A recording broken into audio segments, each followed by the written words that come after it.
Assalamu alaikum. In this video we are going to talk about the structure of the cell and different components of the cell, and we will talk about cell membrane.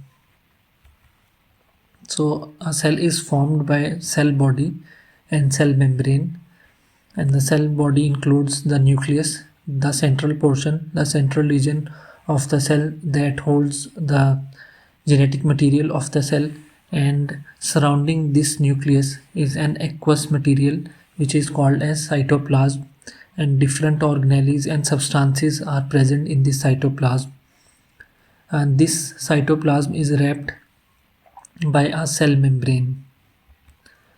So a cell membrane is a protective sheet that envelops the cell. Other names for cell membrane are plasma membrane or plasma lemma. The major function of the cell membrane is to separate the extracellular fluid from the intracellular fluid. The fluid that is present within the cell is separated from the fluid that is present outside the cell by the help of cell membrane. Another property of the cell membrane is that it is a semi-permeable membrane, which means that it allows several substances or some substances to pass through it freely, and it restricts other substances to cross it. The thickness of the cell membrane varies from 75 to 111 angstroms.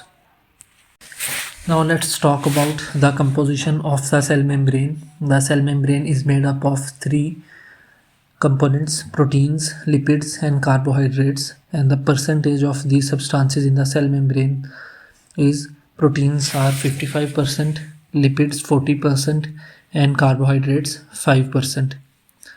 There are two different types of proteins that are present in the cell membrane: peripheral membrane proteins and the integral membrane proteins.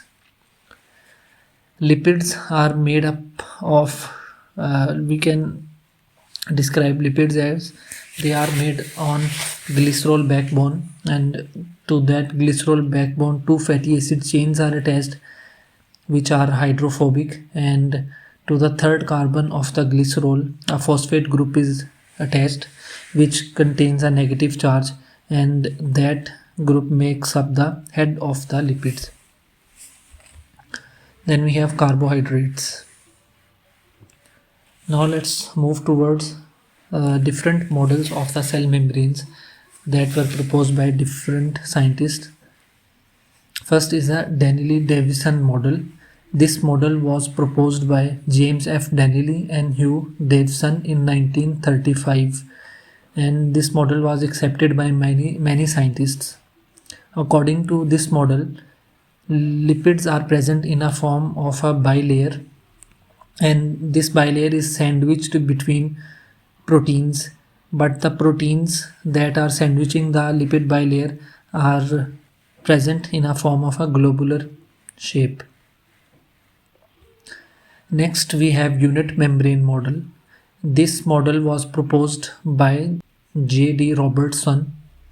According to this model, the phospholipid bilayer is surrounded by a continuous protein layer on both sides, and this model was based on electron microscopic studies.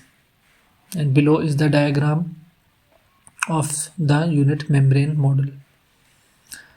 Next we have fluid mosaic model, the recent model of the cell membrane. It was proposed in 1972 by S. J. Singer and G. L. Nicholson. According to this model, the membrane is a fluid. The lipid bilayer is a fluid with a mosaic of proteins, which means that proteins are embedded within the lipid bilayer. Mosaic is a pattern that is made by different colored stones, as you can see in the diagram. According to this model, the proteins are floating within the lipid bilayer, and below is the diagram of the fluid mosaic model.